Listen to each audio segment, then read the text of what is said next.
Right, so we're finally ready to start. You cool, partner? Boom. What are we doing today? We are delivering our This sounds a video bit like a posh on speech. weight loss, aren't we? We're going to be helping people with all the information they need and talking a bit about my story. And Okay, that sounds a little bit like, all that. How's your week? Did you miss me? What have you been up to? Training people outdoors, got rained off one day. Got me in trouble, so I You spend got the me week in dealing with trouble. bureaucratic emails. Yeah. The joys of running a business. Try and do something But good yeah, for people. just been training people, and I launched my new Lean with Leanne 8-week challenge, which went insane. I saw that. I did see Yes. that. Should we talk about your ice cream instead? Yeah. Do you feel bad about the ice cream? Because when I said to you that ice cream looked big, your self-image and your identity jumped out at me and said, it wasn't that bad, it wasn't that, I've lost weight. So how was the ice cream? It was too big. I had eyes bigger than my belly. I tell you what, I remember Which, Mr. yummy. Whippies when I was a kid. Do you remember Yeah. Mr. Whippies? It was a whippy. It looked a bit like a whippy. Yeah, it was like whippy, and then it had biscuit on the top and caramel. Did you get like one of those like high blood sugar sweats I afterwards? just felt like I needed a nap after I ate half of it. Yeah, okay. It looked a bit like you were going to need a nap. Yeah. But you're not got me in any more trouble this week, no? No, I haven't, no. Cool. Let's get back to today then. Yes. What are we doing today, seriously? We are recording our first ever podcast, which is extremely exciting. Yeah, this is more talking shop. This ain't get your mind right. Today is talking shop. Okay, Get your talking mind right shop. is when Iron Mike comes down, when we're allowed to next week. I want to talk seriously about the purpose of the podcast, okay? And this is where we kind of do shift into work mode. So my outcomes for today are that I've been doing this over 20 years. I started Winners 2000 over 20 years ago. I got the vision for it in 98. And probably of all the things that we encounter on a daily basis, weight loss or people being very unhappy because they can't lose weight or because of their self-image or because they think I'm just fat, I was born fat, I've got the fat gene. The pain that I see with that, I would say is the biggest thing that we've had for the last 20 years, and the highest proportion of our members. So I think if you go back to sort of when I started in 2000, people looked at gyms as quite niche things that were for meatheads and people that wanted big muscles. Probably the reality is, for over 20 years, we've predominantly dealt with people that were desperate to finally lose weight. What I really want to come out of today is if just one person can watch this video or the clips, however we do it, and it gives them, I think the first thing I want them to have a little bit of empathy from us, like, okay, Simon and Leanne understand, because I do think looking at me, I've never been fat, my genetics aren't going to let me be fat, I've been an athlete all my life. I think sometimes people might think, well, what could he know about being overweight? You know, he doesn't know the pain that I go through. So I think first of all, I've got to make sure I earn their respect to listen to the things I say. I would hope that they feel supported. I would hope they feel like they get some answers from us.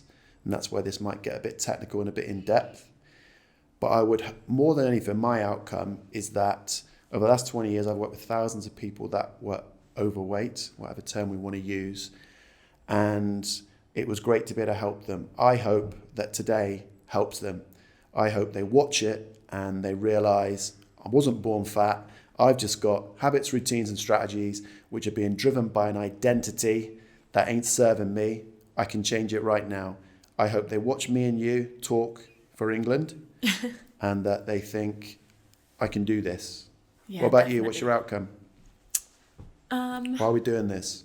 Well, 100% to help people, to help, sort of clear the fog of all the BS that is out there on social media Cool. and in the media about weight loss, about quick fixes, to help people, build confidence with training and nutrition and know exactly what they need to do, and to just let people know of ways that, through my experience, I've done it as well. I think that's probably why you're doing this. I think I know you better than you know yourself. I think you're doing this because this is something that's very personal to you because you've experienced the pain. And I think that's why you're so phenomenal in this role.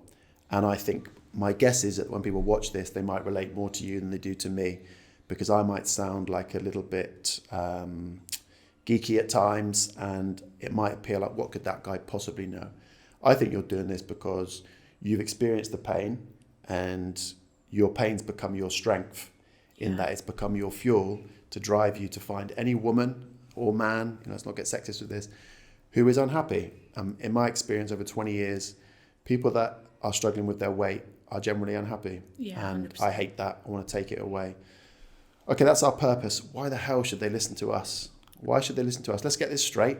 We're not doctors. I will be in a few years, but not a doctor of nutrition and not a doctor of psychology. We're not qualified dietitians. We're not qualified nutritionalists. Why on earth should somebody listen to you, Leanne? Because I am them. I have been them. I have walked their path. I have felt exactly how they feel.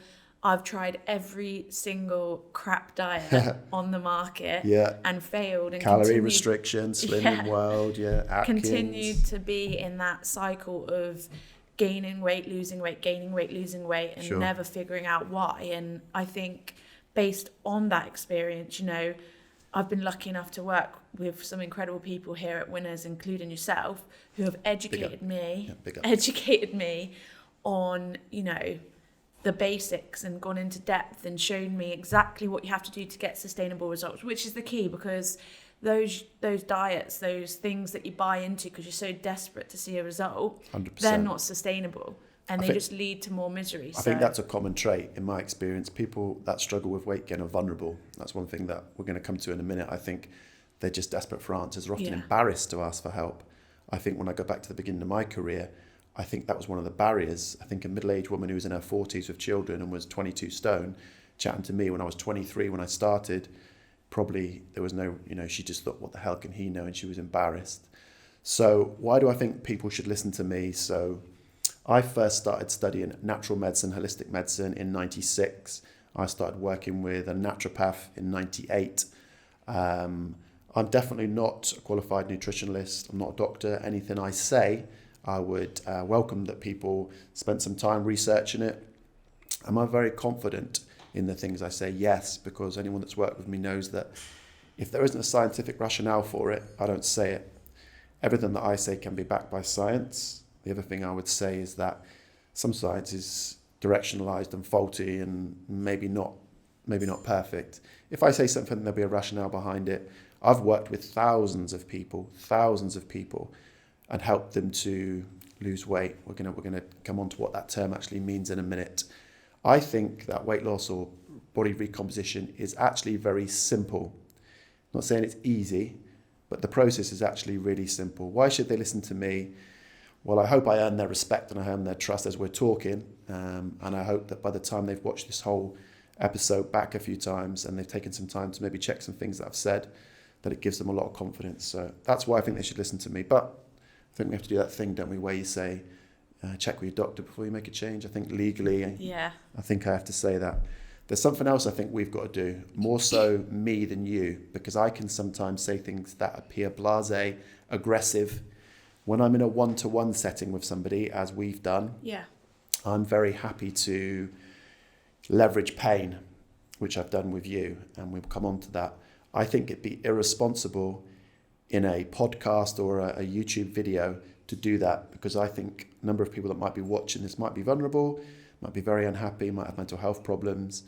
So probably me more than you needs to be a little bit careful that I'm not saying anything that might make them feel bad. So I think we've got to be responsible. You cool with that? Cool with that. I think there is definitely a place for it, but I think obviously it takes a while to build a bit of a relationship so you can... We're going to cover it, I hope. But if I'm working with somebody one-to-one, and really that's not my job anymore, I don't really do that. I do that with, say, some of the trainers. Then normally they know a bit about me and they've been referred to see me by someone that has worked with me. So there's already a trust and there's already understand that I want to help them. So that enables me to coach from the perspective of what I call tough love. Okay, I can give you tough love because you know it comes from a good place. I am Mike, Butts, whoever, Kiefer.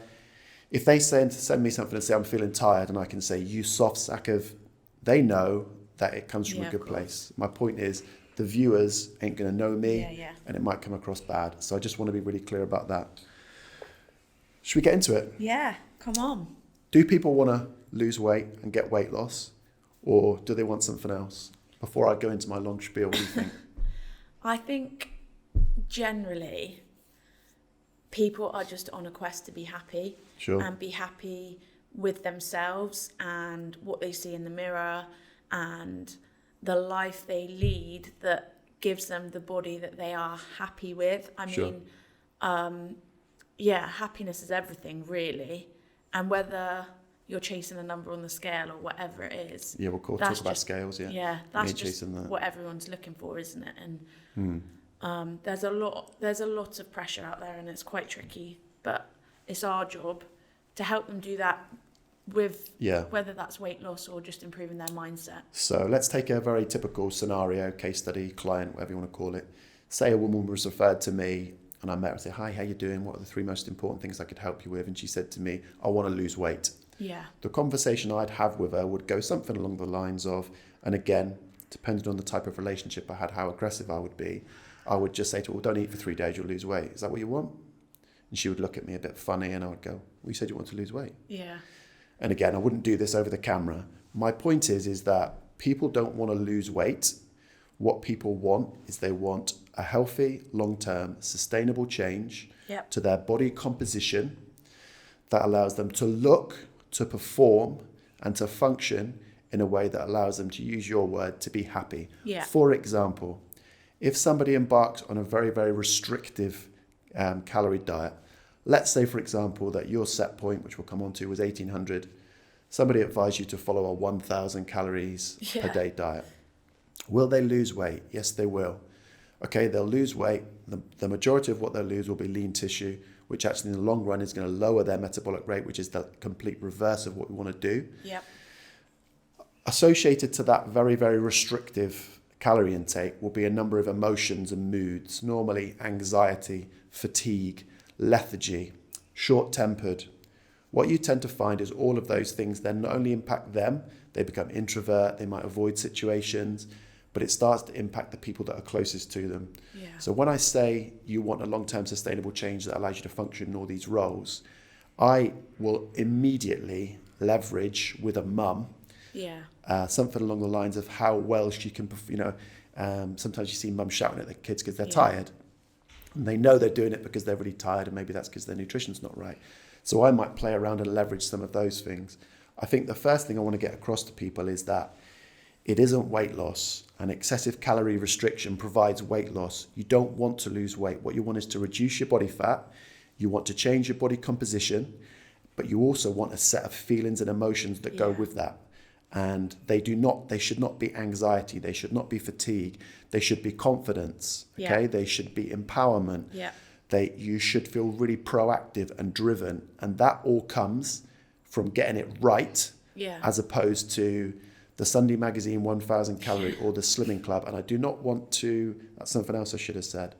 If people are really happy with a Slimming Club and it's doing all of these things, I do not want to give the impression that I'm anti-Slimming Clubs. I am, but that's their choice. Why am I anti? Because it doesn't ever address the main issues, which is the metabolic rate, doesn't adjust the identity, all of these other things, okay?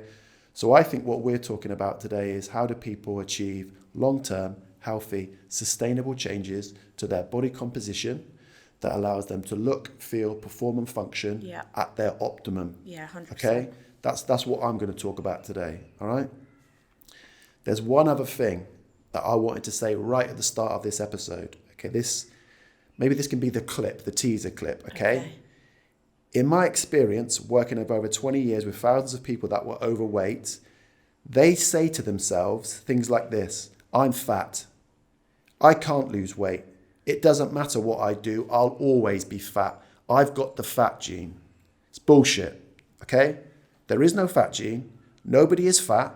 People have a set of habits, rituals, routines, which are generally driven by their identity, which has been formed from a very young age, as early as 4 or 5, when their parents said to them, maybe you shouldn't eat that dessert, and looked at them as if to say, I'm a bit embarrassed because you might be overweight.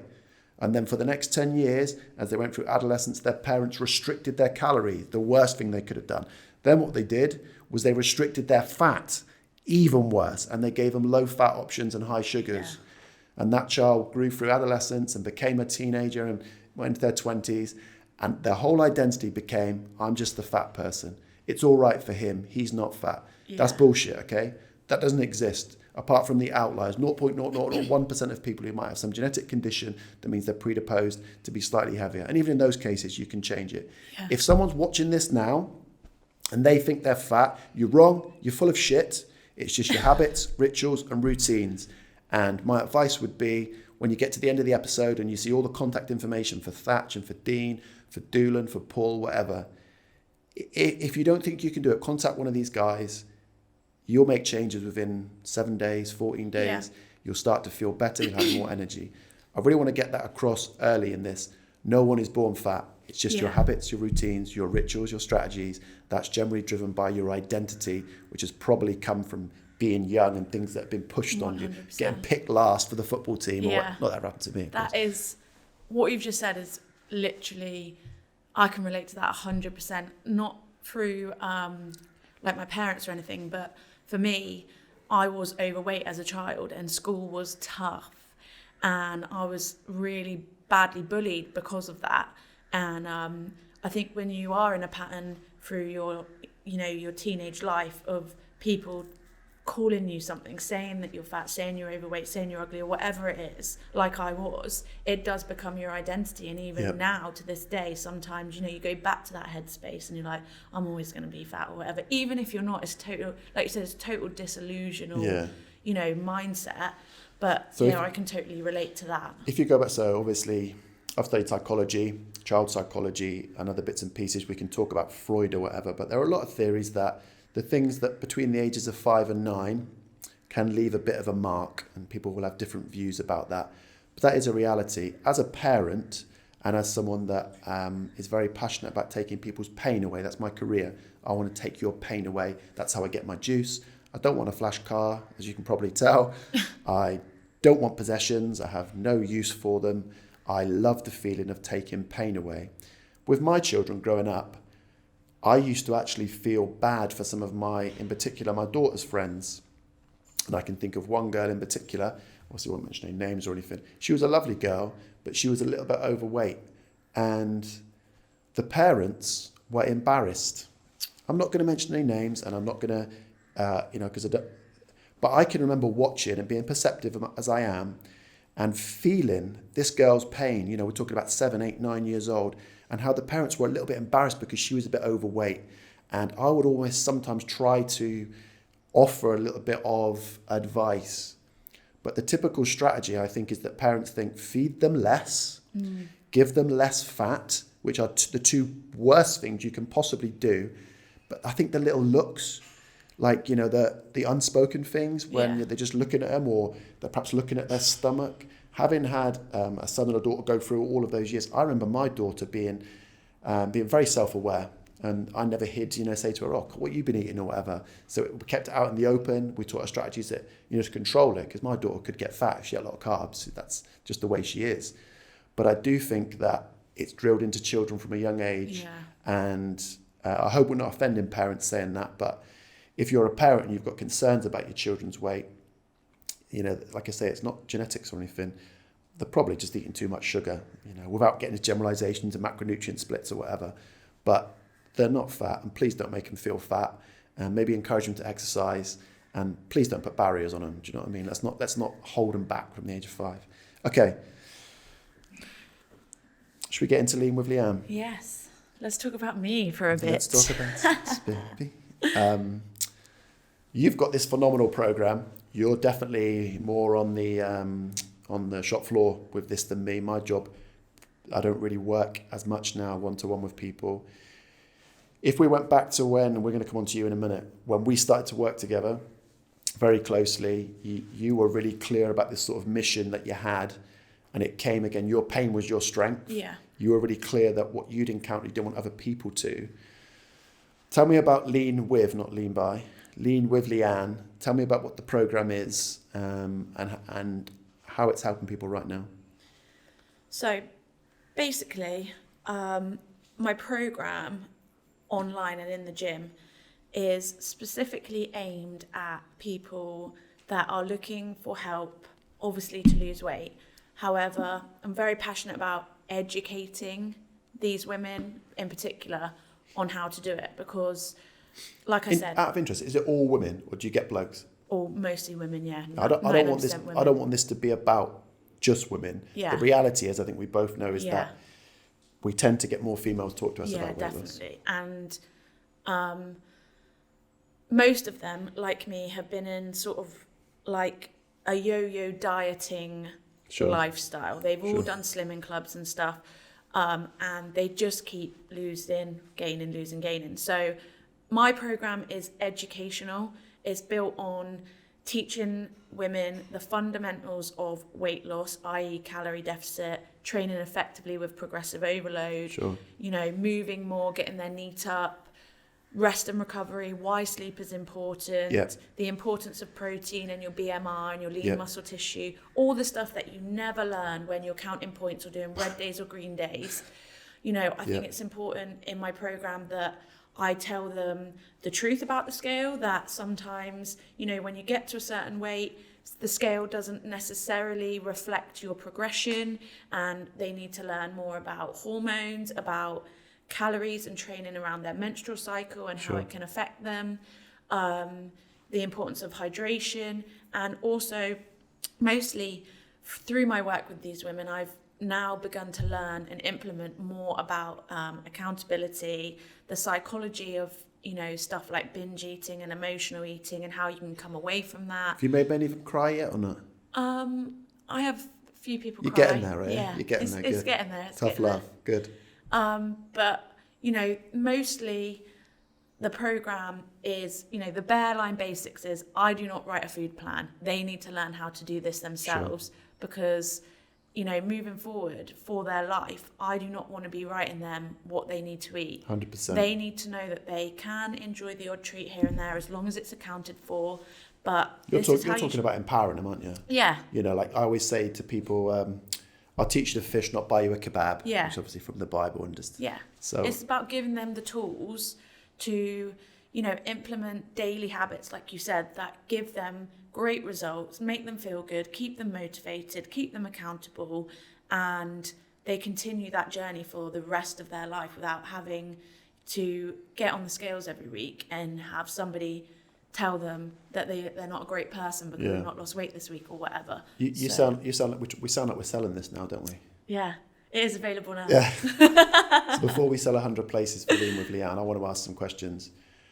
Are there common traits? The women that come to you, and the reason I want to pull these things out is because I hope that the people that are watching this now, because I know what their traits are, I hope they relate to what you're about to say and realise that there is an answer.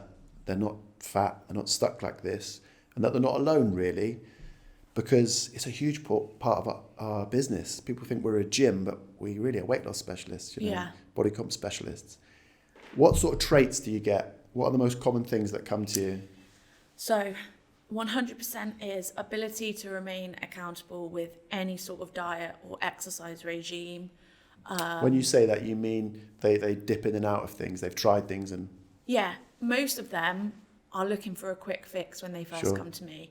So, you know, when I say to them, you know, I'm looking for a slow, steady weight loss here. I'm not looking for you to lose half a stone in a week because I know from experience that that's just going to go back on plus more when you go back to real life. If I give you a diet that's 1,000 calories or no carbs or whatever. I think this is one of the things I had for later. We might as well talk about it now. People actually get anchors to faulty strategies and they say, this worked for me. So what you've described there is a very stereotypical conversation I would have with a lady where I would say, have you tried to lose weight before? What did you do? And she would say, well, I'll tell you what did work for me. And I'd say, okay, what? She said, oh, was there something called Lighter Life? I remember meeting a lady, she was 26 stone. She was on Lighter Life. She'd been told she'd get to 18 stone, the NHS would do a tummy tuck, okay? Her hair was falling out and her teeth were falling out. But she was cool, she was losing weight. And she said, well, it worked. That worked. I said, what happened when you came off it? Oh, well, I went back up. So I think one of the things that some people need to break down, let's use the 1,000 kcal diet. Their head says, I want to lose weight, get on the scales, weigh myself. They do the 1,000 diet or the light, whatever it is. The scale comes down. So in their head, the anchor is, it worked for me. Yeah, okay. Now, physiologically, what's happening is they go into an excessive catabolic breakdown sympathetic state. It's characterized by very, very low appetite. So sympathetic means fight or flight or freeze. Now we call it in sports psychology. And when you're in that tiger coming into your cave state, you don't want to eat. Okay, your body just goes into this kind of like fearful state. That suppresses appetite, so people don't want to eat anyway. You lose weight because you break down muscle tissue. When you break down muscle tissue, your metabolic rate drops. So your set point of the number of calories that you should be able to work on comes down. Yeah. What science tells us, and I'll post up some articles I wrote a few years ago, is that when people follow a calorie restrictive diet, let's say it was 1,400 calories, but their body really needed 1,900 just to stay exactly as they were. That's too big a deficit, okay? So they follow the 1,400, they lose 2 pounds a week for 3 weeks. Great, that was great. I've been on the scales. Then they kind of go back to say 1,800 even. Their metabolic rate stays decreased for a long time. So now, rather than being a set point at 19, their set point is now at 14. So they've got even less room to play with. So they gain even more weight. That is why I hate a little bit of knowledge. People that think they know about the metabolism or they know about how to recomp your body, because it's dangerous. And people tend to talk, they do a week's course, personal trainer course, and then they tend to talk with this great authority about macronutrient splits and all these other bits and pieces. But in my experience, a little bit of knowledge could be a dangerous thing. It is. And let me just be clear, something like Lie to Life or whatever other slimming club there is. Is that still going, is it? I'm not sure. I don't think so. I'm talking, this was 20 years ago now. I haven't heard of it for a while, but they are phenomenal business models, but completely crap diets. And I was on one of them, I won't name it, for 10 years. And all I came away with was like a crippling anxiety about standing on the scales, to the point where I remember when I was here, like, I don't want to see the number because the number will, if I've gained, if I've stayed the same, that's me done for a week. I'll be miserable and depressed and anxious for a week, based on the fact that I'm going to these meetings and I'm standing in front of a group of 30 women, and if I haven't lost weight, it's like, oh, you've not done well this week, and you just come away feeling like utter crap. Should we talk about that now, the scales? Should we cover that now? Let's talk about the scales. So, do you remember I used to make Fuge grab your ass and measure on the calipers? Lucky boy. Yeah. And I actually was doing that that was to leverage some pain to make sure that you stayed accountable. So the scales are a complete waste of time, in my opinion. Okay. Yeah. I think they can be a part of measurement. And what I generally recommend, as I did with you, is that you use the scales. You use calipers, get someone like Fuge to measure the local sites. That can be even more useful as somebody starts to get very lean. So you might remember with you, one of the things that we did was we increased your calories from 18 to 2.4, I think. I'm going to come on to that. And I always said to you, if your weight goes down, but your glute and ab skin folds go up, we got something wrong. And we need more calories, because those sites generally will be indicators of an increase in stress hormone. Yeah. So and menstrual cycles can affect this, so it's not a complete science like that. So I would suggest to people that the scales are an indicator. However, if I stand a woman on a scale and then give her 2 litres of water and say drink it, she weighs heavier, right? Yeah, of course. But the water helped her lose fat and was a great thing for her. In a year with you, I would hope that I could add 3 to 5 pounds of lean tissue. If everything was right, all right, with a man, maybe 6, and that's a lot. That's a lot for a natural athlete. We're talking about natural athletes here, not juicers. That's a lot. So I might actually add some lean tissue to your body, so your weight even might kind of go up a little bit. Now, normally that's offset in the early days because the fat comes down pretty quickly. But when someone's as lean as you are now, your weight might even go up. So I think there's an educational aspect that women need to be aware that the scales are okay as a measure, but they're definitely 100%. Not complete. That probably from day 21 to 28, and again, everyone's cycles are different, they're going to hold between 2 and 6 pounds. If they're on the pill, that might even be even more. So that's why the scales, to me, I'm never really interested. I say scales, take pictures and get some calipers. Yeah, pictures are what I recommend my clients to do, because... I've still got a picture of you on my phone. Your first picture that you took, you like this. Guts hanging over your pants. Thank you. And then the next one, you're all like that. You think of Beyonce or something in the next one. So I think we should be clear with women to say. Yeah, I think. Listen, it depends. It can depend where you are in your journey. If you are overweight, we're talking 20 stone or whatever. The scales are obviously going to play a big part in the weight loss. what people don't realise is the first week, the first 2 weeks, when they're in a calorie deficit, you are potentially going to lose a lot of weight based on the fact that you're restricting your calories from what you were, and you're just going to lose a ton of water probably at the same time. Yep. But, you know, the scales moving forward can fluctuate daily based on your menstrual cycle, based on how much food you've got in your digestive tract, how much water you've drank, like you said. And people get so fixed on that number, and I have myself, based on things like going to slimming clubs where it completely determines your progression. You know, you have a goal weight, and if you go over your goal weight, you're a bad person and all this. Right, yeah. Don't you think that also highlights the role that someone like you, or that some of our great trainers, Thatch, Dean, Tiff, Michi, Paul Doolan, I think not only do they educate people about these types of things, I think perhaps the biggest factor is the support. Yeah, 100%. Okay, that I think sometimes people just need somebody just stood beside them just to let them know if it's okay, don't worry, you know, we got this. And I think that's actually the biggest gift that someone like Thatch has, is that his presence and his kind of experience and specialism in this, people just feel a bit safer. Yeah. So their kind of anxiety comes down, and they just have someone to believe in. And like you say, when they jump on the scales, they don't lose it completely. Yeah, I mean, it is what it is. It's your gravitational pull to earth. It doesn't define you as a person. No. And I think, you know, in my experiences, my job as a personal trainer involves, and I find myself becoming more like a teacher and, you know, the shoulder to cry on. You are an inspiration to him as well, I think, without saying anything nice about you, because I don't like doing that. But I do think you're an inspiration to him, because this goes back to what I said to you in my office 18 months ago. And this is going to be our next point, but like, you walked it. Yeah. And I think when people have walked it and they've educated themselves and proven that they are an expert in this field, I think you do gain people's respect.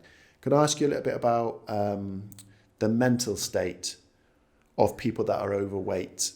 So if I said to you, you know, what kind of headspace do they tend to be in when they come to you? What would be common? I mean, it's 99% not good. Yeah. It's completely emotional.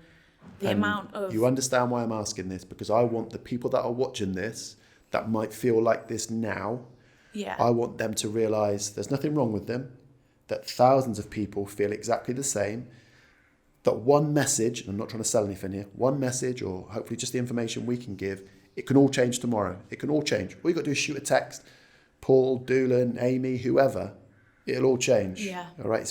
You're not fat. You weren't born with a gene. It's just habits, routines, rituals, probably based on a faulty identity.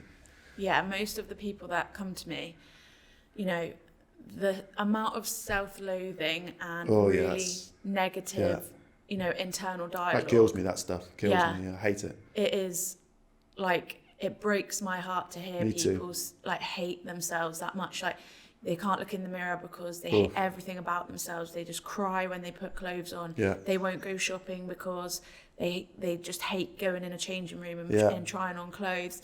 They won't go to the beach with their kids in a swimsuit because they are ashamed of their body. Yeah. You know, and I get a lot of mums as well who can't accept the changes that their body's gone through since, you know, growing a baby, like that miracle of growing another human. Yes, your body changes, but they feel the pressure to like snap back straight away, and you know, they almost feel ashamed of themselves, and I have to try and talk them down and say, look at your baby, look at what you've created.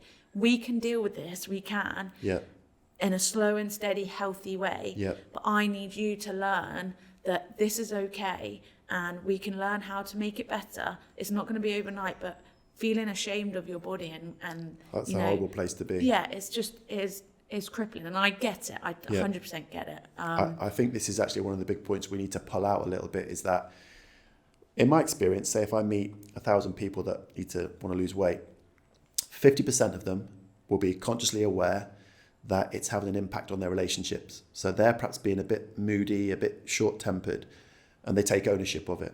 I would say 50% won't admit that to me initially, because I'm not shouting at my kids because I'm overweight. Maybe they're not.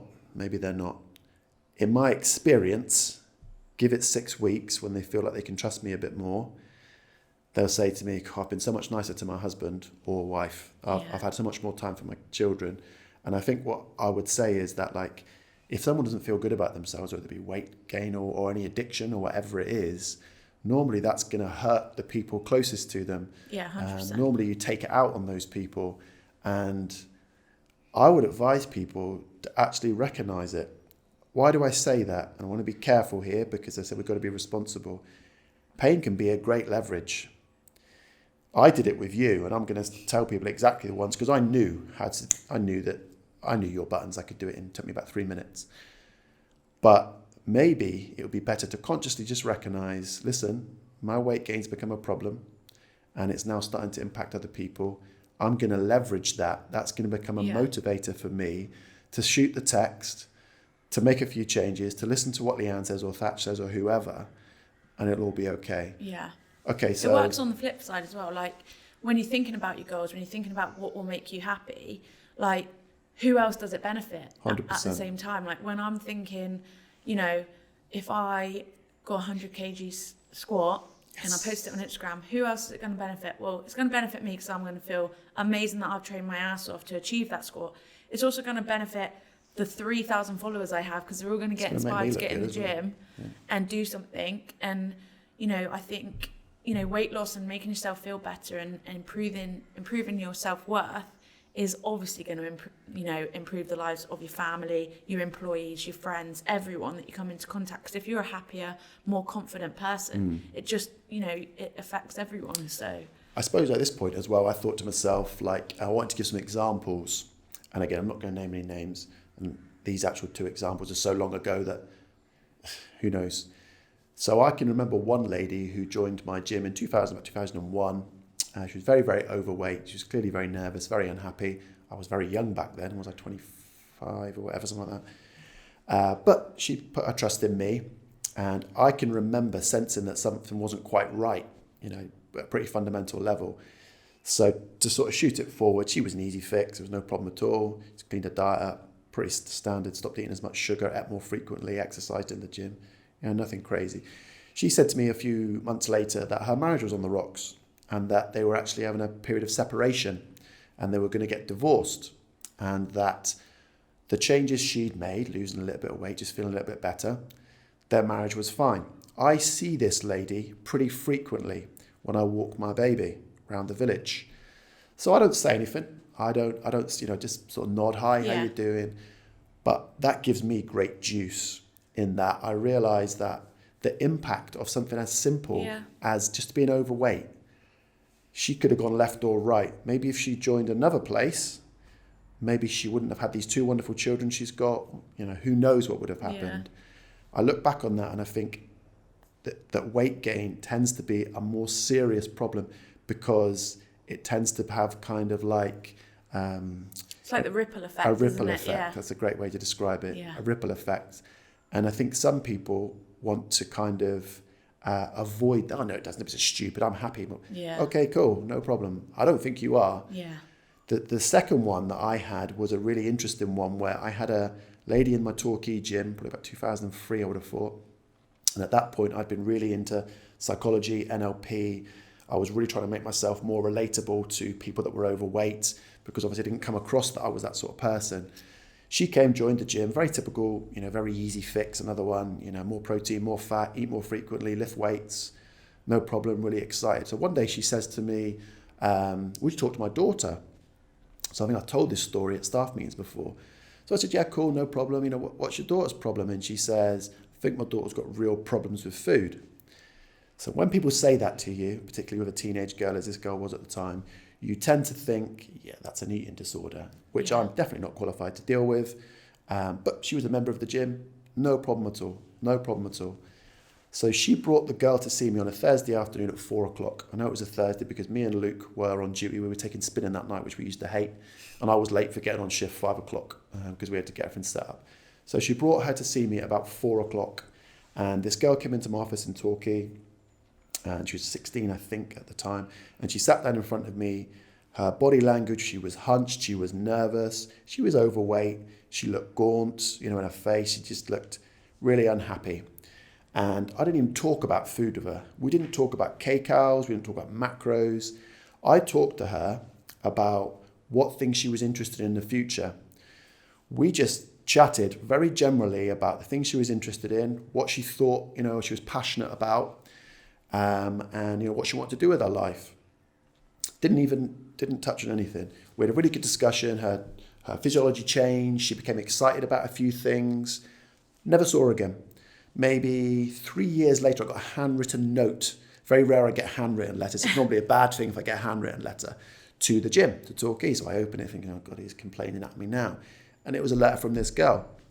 And she said to me, it's a lovely letter, which I still have in my desk at home, along with a letter I've got from Mike's mum, some of my treasured possessions. And it said, after that day, I never made myself sick again. She was at university. She was on the rowing team. She was studying psychology. She sent me a little thank you. And the kind of basis of the note was, you just made me think about what I could do. That was it. Yeah. I think when sometimes people have a problem, the support network wants to talk about the problem. And sometimes that's cool. I think you can almost short circuit things by saying, well, what do you want to do? Yeah. How many children do you want to have? Yeah. What career do you want to have? What are your goals? Exactly. You use the phrase clear the fog, and we're going to talk about your fog in a minute. But my point really is that I would really encourage people that feel a little bit overweight, unhappy, restricted, introvert, all of the anxious. Why not just say, what do I want to do? Yeah. What am I passionate about? What is my calling? Keep asking the questions, might not come immediately. And all of a sudden, your habits change. And the number of calories you eat and the things you eat change. And that would be my starting point. Part 2. Cool, you're back from your toilet break. Yeah. So let's get into you a little bit more. And Okay. not just to big up Leanne, but the relevance of this section is I want people to be able to relate to kind of your journey. And what I hope we can pull out is a bit that's probably going to come in part 4 or 5 of this, which is about the psychology, the motivation behind the choices that people make, and how that, to me, and when I work with athletes, whether it be footballers, rugby players, people who want to lose weight, that to me is the hook. And that's where I pride myself. That's where I have great belief in my ability to help people, in that I think I've become expert enough in language and communication and how people's minds work, that I think I can kind of sit in front of them and talk to them, which I think is what I did for you. Yes. So let's go back a bit. So I think it was December 18, I think. And I've got a photographic memory and I'm OCD. So I think that date's right. When you come to my office and you said, look, I want to get dialed in. I want to get this right. Can you help me? Good. So you remember that? I do remember. And kind of where would you describe yourself as at in your journey or your process at that point? You were doing well. You were doing real well. Yeah. I think from a business point of view, I was doing quite well. Yep. And I'd really set myself as part of Winners 2000, and people were coming here because of me. Sure, doing an amazing job. Physically, I was training hard.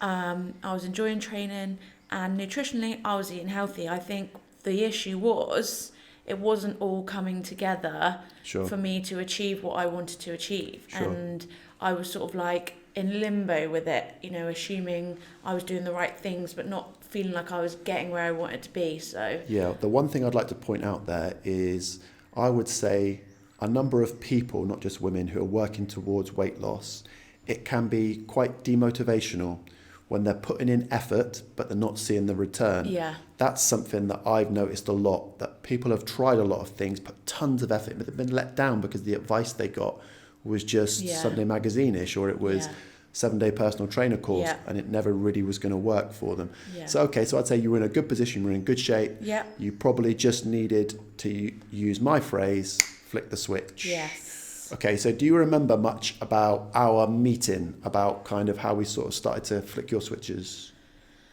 I remember there was something really big that I did, and I knew even before you came, I'm going to do that and it'll all be cool. Are we talking about you saying... No, don't say that, for God's sake. Don't say that, for God's sake, otherwise I will be in trouble. People will definitely think I'm too tough with you. I got you to create a very compelling vision. Yeah. I got you to recognize that your pain could be your strength, that you could help tons of women, which is exactly what you're doing now. Yeah. You had a massive, massive driver to do that, okay? Yeah. And then do you remember what I did? I made you cry. Yeah. And Standard. do you remember how I made you cry? Well, you were pretty brutal with your approach. So I'm not saying that people should be made to cry at consultations. I don't want to create that. Basically what I did is, and this is what I recommend to everybody, you created this really compelling, attractive, bright vision, goals, whatever buzzwords people want to apply to it. You got really associated to it. You got really excited by it. You realised that it was your calling. So both me and you, we get on well because we're of service. We are happy when we're being of service. We're happy when we're doing things for people. We created a really compelling vision for you, and in an instant everything changed. Okay, so you wanted to move towards something rather than move away from something. That was really important. Then what I did, which is a bit naughty, but I know you. We had trust. It wasn't dangerous. I leveraged the pain of you letting down all of those women, and I said, "What a shame that all of those women that are really struggling and happy will never get the help they want because you can't sort your shit out and eat 4 times a day." And I think you started crying.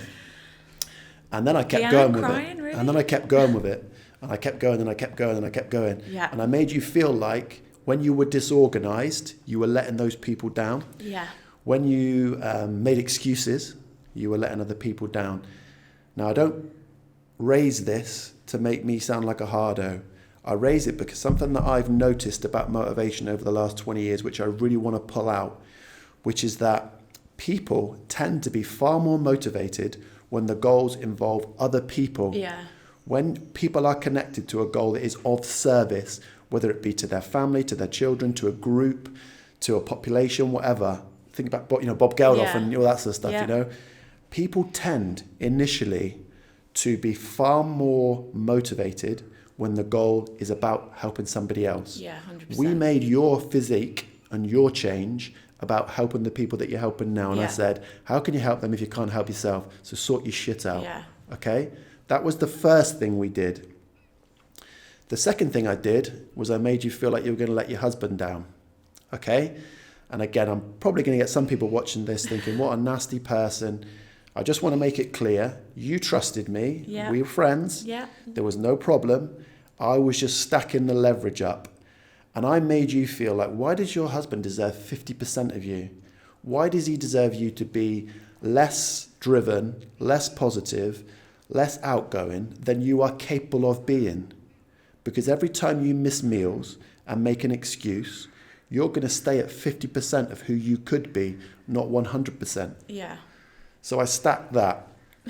And then the third thing I did, and this is something that always to this day amazes me, and I think it's probably more relevant with weight loss or people that are overweight than any other type of goal, is that for some reason, people do not feel like they are enough. They don't feel like they're worthy of happiness and having all these nice things. The third thing I made you feel was you are worthy, you do deserve this, you are going to have this. And I became, I would say, an instrument of strength for you. That someone just made you feel like, okay, I've got your back, this is cool, you're going to do this. But the real key point I want to try and get across here to perhaps people that have struggled with weight loss is you need a really compelling target, goal, vision, whatever buzzwords. And probably part 5 is I'm going to give you the questions that I would get you to ask yourself. Sometimes, initially, something being of service to others can be more empowering than if you're sort of struggling with self-esteem. The third thing is, pretty much everyone I've ever worked with on weight loss had really low self-esteem, spoke to themselves in a really bad way, was pretty unhappy, pretty down on themselves, and therefore they almost kind of think, I'm not worth it, I'm not worthy of feeling happy, I'm just the fat person. So I'd really like to remind people that you are worthy, you do deserve it, you should be happy, you can be happy. Where you are today does not reflect where you can be tomorrow. Yeah. You might have tried before and failed, but it wasn't your fault, okay? Maybe you just didn't have the right advice, the right support, and the right strategies. And all of those things are very simple, very, very simple. There's no magic to what we're going to tell people about kcals and macros. There's no great massive science to it. it's about being organised and disciplined, and that largely comes from the kind of the goals in the future. When you look back on it now, what's your recollection of that type of meeting that we had? Well, I mean, it was tough, but it was what I needed to hear. It was like the kick up the arse that I needed. Sure. You know, sometimes you can think you're doing all the right things and kind of get yourself in this bubble of, like you say, not self-loathing, but like excuses. Well, I'm eating healthy and I am training, and this is just, I'm just not getting the results. And this is exactly my next fault. question to you. Do you think you had started to make excuses? Yeah, 100%. Do you think that people that are trying to lose weight start to make excuses? Yeah. What's your advice for them? Consistency is the key. Consistency is the key. You have to be accountable to... Do you think they lack belief? I think so. I think, like you say, people don't think they're worthy enough to put the effort in. Did you lack belief? Yeah. I think when people lack belief, they start to back up. Yeah. And I think one of the great things that people like you or I could do, who've been dealing with this for a long time, is to give people a little bit more belief and just to let them know that, listen, it's cool, everything will be fine, all right, we got you, it's no problem at all. And trust, isn't it? Because, you know, when you start working with someone new, obviously, like you said, it takes a while to build trust, but, you know, just follow this for 4 weeks, and in 4 weeks, if you're consistent, you'll trust me at the end, and you'll be feeling much better, because you'll be achieving things, not just on the scales that you never thought you could, but, you know, in your training. Sure. And I would say from that point on, you kind of made some pretty big jumps. What's your kind of recollection of that sort of phase? I remember one of the biggest things being that I took the plunge and was doing the London Marathon. And I remember you saying to me all through, you know, the training and the nutrition and stuff, that pain you feel when you look back on those people that used to call you fat and used to, you know, taunt you on the bus. When you get on that line, imagine those people, like leverage that, think about that. And I remember being on, like, get a bit emotional about it, but I remember being on the start line of the London Marathon. And let me just be clear, if you had told me when I was 18 years old I'd be running a marathon, I would have laughed at you, because sports day and PE at school was the worst time of my life. Like, I couldn't even do 800 meters. It was horrific. And if you, like, I just remember standing there and thinking about, you lot, just watch me do this. You watch me do something you could never do. All those people that called me those names, that made me feel like this, watch me do this and eat my dust. And I just remember it, like, it was the best experience of my entire life. It was unbelievable. And I bet the feelings of like accomplishment were... We should probably cover that. When Iron Mike comes down to be guest one on our podcast, one of the questions I've got for him is it okay to be motivated by fear? So Iron Mike, as everyone knows, had an incredible career as a footballer, is, you know, one of my closest friends, been working with Mike for 20 years. Mike openly admits that he was fearful of a lot of things throughout his career. And I often say to him, do you think you'd have achieved more without it? There is a school of thought in psychology that using fear as motivation can be a bad thing. I don't always believe that. I think that in a short-term sense, sometimes it can be powerful. Yeah. I think if you rely on it all the time, it can become dark. There is also the theory, well, why should I let other people, you know, and all that. I get all that. I don't think you and I are ever bothered by other people's opinions. But I do think if you need motivation, I am probably on the side of the line that says, find it wherever you want. If I'm going to pull a 6:42k row at 6 o'clock fasted, I might play some tricks with myself. If I'm going to pull a 210 deadlift, I might say some things to myself that might not appear pleasant. You know, when you're at mile 23 and you're thinking, I'm not sure what I've got left in the tank, I just took myself back to that place where you sat on the back of the bus and people are calling you a fat cow, and I'm just thinking, just watch me finish this. Watch me. This is for you. I dedicate this to you. And by the way, this is my website if you need help. not that she's scarred. Not that she's scarred for life or anything like that. I'm talking to you. What else do you remember about the process? There's a few other things that I remember that stood out to me, which I just wanted to make sure we covered. Your calories went up pretty much every week, didn't they? Yeah. So we started on 60. Hang on, you were trying to lose weight, and yet I was increasing your calories. That's madness. How does that work? Yeah. I started on 1600 and then we built up to 2000. I think we got past that. I think my recollection was 2-2. Yeah. And then I think you wanted maybe to start having a few little treats and stuff. But I just wanted to... maybe explain the science of that. Don't start increasing your Yeah. calories if you're trying to lose weight. Well, this is why I wanted to cover it, and this is why I think it's relevant. The majority of people that I will ever meet and work with have followed a similar pattern, and it's largely been excessive calorie restriction. That can cause, whether you call it metabolic syndrome, metabolic damage, it can cause a state where their metabolic rates are so low, they're almost stopped. And people say, oh, I'm hyperthyroid. And I say, oh, you're hyperthyroid. Great. You're hyperthyroid. Okay, cool. Eat this for 2 weeks. You won't be hyperthyroid, all right? Basically, they become an adaptive hyperthyroid where everything is just ground to a halt. Obviously, all of their sex hormones are going to be manufactured from cholesterol and pregnenolone, which is the steroidal precursor. When they're not getting any fats, they're not doing any of this. Everything just shuts down. The one thing sometimes that you have to explain to someone who's been through that 1,000 kcal, slimming club, lighter life, whatever, the one thing you have to explain to them is, listen, you maybe we're going to gain a little bit of weight to begin with because we've got to get the wheels turning again. Yeah. So before the battery ran out on your camera, well organised, we were talking a bit about leverage and motivation. Yes. Just to wrap up this section, we should probably talk a little bit about the type of training you were doing. Yeah. In the next part of our discussion on helping people with their weight loss issues, we're actually going to dive into macronutrients, splits, calories, training programs. I'm going to talk a little bit about some of the kind of common diets like ketosis, if it fits your macros, intermittent fasting, carnivore diets. I'm going to give you my views on where some of those might have some actual benefit and some that might be just complete rubbish. Okay. Also, we were discussing, weren't we, before the battery went, about I was increasing my calories. Sure. It's just come to me. God, yeah. Well done. Ding. Ding. Never guessed I was fasting, would you? Yeah, the science behind why we were doing that. Yeah, Go, the science Simon. behind why we're increasing your calories. So typically, just to recap, someone that's tried a number of different strategies to lose weight will have consistently been in probably a too excessive a calorie deficit. Yeah. Calorie deficit is essential, okay? What we want is we want a tiny calorie deficit, and then we want the exercise to kind of push the metabolic rate. Yeah. In the next section, I'm going to tell people the keys to a program design, because there are some kind of physiological buttons you need to push. Do that, you can become a fat burning machine overnight. And there are some things that are a complete waste of time. What sticks out to you about your exercise programs?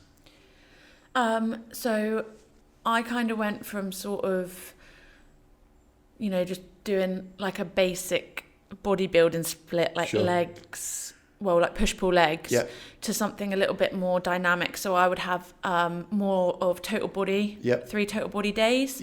And they would include like one primary lift. And my goal was to do like 5 times 5 on like a squat, sumo deadlift, hip and thrust. then hip thrust, glute drive, like big compound movements, really heavy. Pull-ups we were working on for ages, which was really good.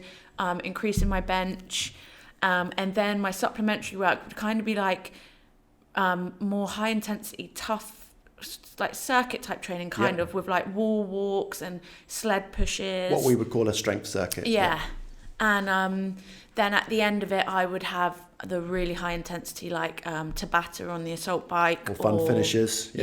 Fun finisher. Fun finishes. If Simon ever writes fun finisher in your workout, it is not fun. It's kind of like, I think they've got an oxymoron, I think, don't they, or something? Is that right? Tabata on the prowler, 20 seconds right? on, 10 seconds off. I challenge anyone to find that fun. So there are a number of reasons why I construct programs for people that want to lose weight that way. One of them is purely the psychological aspect. I do not like people to anchor to weights that I'm trying to lose weight. I like them to anchor that I'm trying to get better. Yeah. So I'll often say to people, I want you to improve your 5-rep trap bar deadlift. I want you to improve your chins. I want you to improve your bench. Yeah. I know that physiologically, the pursuit of that goal is going to tick one of the boxes I need for sustainable, long-term healthy fat loss, which is to add a little bit of lean tissue. Yeah. To add lean tissue, I'm going to look like Arnie. No, you're not going to look like Arnie no matter what you do, even if you start shooting up juice. The reality is that when a female starts to lift around that sort of 85%, that 5 rep maximum, it's a really good stimulus for them to get a little bit stronger. There are kind of some psychological benefits to that, and they tend to feel more powerful, more empowered, more positive, and it becomes a little bit more about going towards something than it does trying to get away. So I should just clarify that. We talk about go to and away from strategies, okay? An away from strategy is, I don't want to be fat, I'll make myself sick. Okay, that's a faulty strategy, but in someone's head, I'm getting away from being fat. Okay, moving towards something is, I want to feel great. I want to feel really empowered and positive. So one of the reasons I try to construct people's programs that way is I want them to move towards something. I want them to feel positive about it. The second thing about the construction of a weight loss or a body composition program is you have to hit a few different things. I'm going to post an article with this, but essentially what you must do, you must be looking to build lean tissue, okay? You must be looking to then activate lean tissue, hence why I prefer personally full body workouts to single body parts. I have to build some lean tissue, I have to activate it frequently, I want to elicit something called EPOC or oxygen debt, so I won't get overly complicated with that. But if you think about post-exercise oxygen consumption, what basically happens when I have a very intense workout, when I do strength circuits, when I do Tabata, I create this kind of oxygen debt and my metabolism stays elevated after that workout. Now, science will tell you that the period it stays elevated can be between 2 and 24 hours, and there's a great fluctuation. Well, basically, the more muscle mass you have, the more it will stay elevated. Okay, so that's kind of the way it works. The construction of the program should tick all those boxes. Okay, I should be looking to add some lean tissue. I should be looking to activate lean tissue. I should be looking to spike the EPOC. It should be safe. Okay, and remember that people watching this might currently not be able to do a lunge. They might not be able to go I saw a lady running on the road yesterday. She's probably 25 stone. I just thought, you shouldn't be running. That's not safe. It was about 35 degrees and her knees weren't going to thank her for it. But the program design should include all of those things, and it then must be progressive. Okay. You use the phrase progressive overload. I always think about progressions in intensity with safety. Okay. So we should never be putting people in a position where they're trying to snatch an overhead squat when they don't have the kind of prerequisites built in. What else sticks out to you about your programs? Anything else that we should probably try and tell people? We got really into depth with mobility and, like you said, the activation. So, for example, for me, the issue with, let's say, one of my hardest things to progress is the pull-up. The issue is not necessarily the strength, but how I taught my body to activate the lats, because I was constantly shrugging, constantly, internally rotated through my shoulders, and I was really fighting to activate my back muscles to get it. And that's something we worked on as well. Hip mobility for, my squat and deadlift and my hip thrust, because I've got strong glutes, but... Great glutes. Thanks. Great glutes. Got a good picture of your glutes. My famous body part. But, on my left side, I'm very tight in the hip, so I can't get the range. So mobility became a really big part. And then also active recovery, because... Do you post, when you post your videos up with your workouts, do you ever post all the mobility I give you? Yeah, I've got it on YouTube as well, all the different mobility exercises. I think anyone that's worked with me, so any professional athlete that's listening now will be like, 2 hours mobility again. So I am massive on what I call shapes, positions and movements.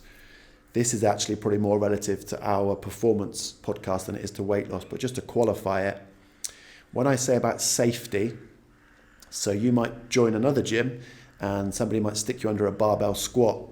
I don't classify that as safe unless the person has kind of gone through a bit of a progression.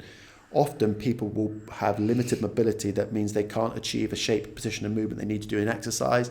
So that exercise, which could be really good for them, is now contraindicated. So mobility really becomes a part of that sort of what we call a ramp warm-up. And it's something that I'm huge on. Anyone that works with me probably gets bored sick of how long the warm-up is. But I'm a great believer that movement quality is the foundation to then to be able to get better at the big things, squat, bench, deadlift, snatch, clean, chin dip, and they're the things that make the difference. If somebody wants to be really lean, if I can get them really efficient in those lifts, 100%. And if you're chasing a squat or you're chasing weight loss, but you can only get to sort of like 2/3 depth in a barbell squat. You're only going to be recruiting 2/3 of the muscle tissue. Yeah, So we're not getting much glutes there. if you we're definitely getting into a performance podcast here. Yeah. We're going to get dodged down off for track, that as well. off track. Going back, whilst we wrap this section up for today, going back to, say, measurement, which we touched on a little bit earlier. Do you remember your measurements? Yeah. What did I make you do? So I was doing weigh-ins, but it was predominantly pictures every 3 weeks. And yeah, poor Dave had to pinch my body fat, which... Yeah, if you've seen my before picture, which I'll just be clear as well, I was a fit, healthy human being at that point as well, just on the wrong track. But Were you healthy? Not sure. I was quite healthy. I was still training regularly, but anyway. You were, yeah. If you look at my picture, like I can't even look at the camera, I'm pretty much in tears. But yeah, Dave had to pinch my stomach and measure my body fat. Why do you think I insisted on Fuge taking calipers measurements? And Fuge is a great friend of yours and a great friend of mine. So, again, I wasn't bullying you. Well, because it's painful, isn't it? It's embarrassing for me. So obviously it would hold me more accountable to 100%. Yeah. There's the word. When Johnny wanted to get lean in 2012, and I kind of wrote things for him, all I was interested in was his calipers. Yeah. Because I knew that control of cortisol was going to be key for him, etc.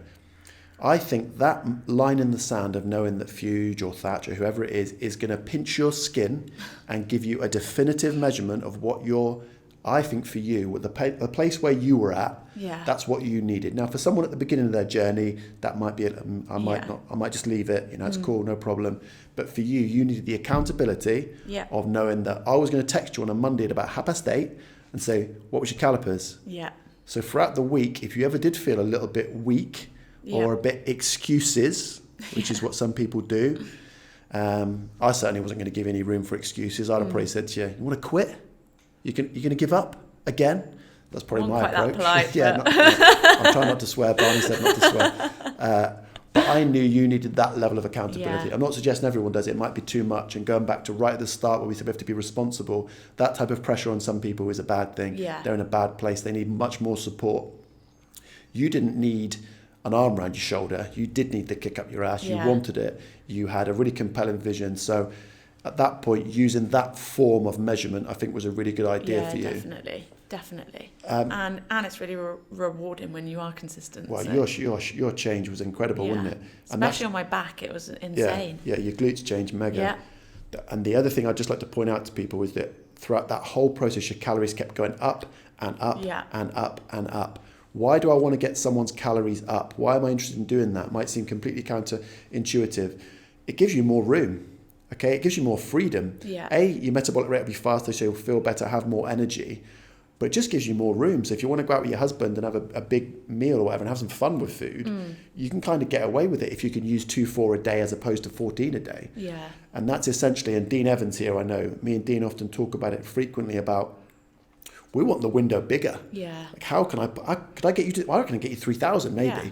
I mean, it's the ideal situation, isn't it, to be able to get your client to a place where they can consume a large amount of calories, because then say they do hit their weight loss plateau, you've got so much more freedom to play with. Yep. Whereas if you've got someone who's, on basic level calories, what are you going to do? They're either going to have to train 7 days a week or eat nothing. Yeah, and remember, just before we wrap, we should kind of point that out, that sometimes when you've just been in restriction for so long, your metabolic rate is so low that the first few weeks of the journey, the scales might go up because we just have to get things moving. Yeah, and so we're talking about a period of reverse dieting, effectively. Kind of. Yeah. Yeah, kind of. I'm talking about getting you out of starvation mode. Yeah. I remember working with a lady once who was struggling, her problems were pretty significant. I told her to eat fruit salads. And she was like, fruit salads? I can't eat fruit salads, I get fat. And I was like, just eat. And, probably within 2 weeks, her metabolism kick started again, and she was able to make good progress. Okay, so before any more batteries run out, that was part one. Is there anything that you think we've missed, or have we been responsible? We haven't been blasé, have we, about anything? I think we've really touched on sort of like the majority of people, how they feel when they're at the beginning of their journey, and the backgrounds that they're coming from through our experiences with working with clients and stuff. So I think it's good that people know that we Sure. have experience in those feelings and how to move forward with that. And now we've got to give them some of the meat. Some knowledge. Now we've got to tell them how to do it. Okay, so part 2, what we're going to do in part 2. Part 2, we're going to talk about what you should eat, a review of some of the common diets, what might be good, what might not be bad. Yeah. We're going to talk a little bit about... Training. Training.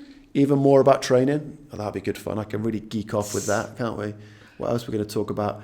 I'm actually going to get a little bit into, say, my holistic background. Yeah. So I'm going to talk a little bit about my beliefs about some foods that you definitely should eat and definitely shouldn't eat.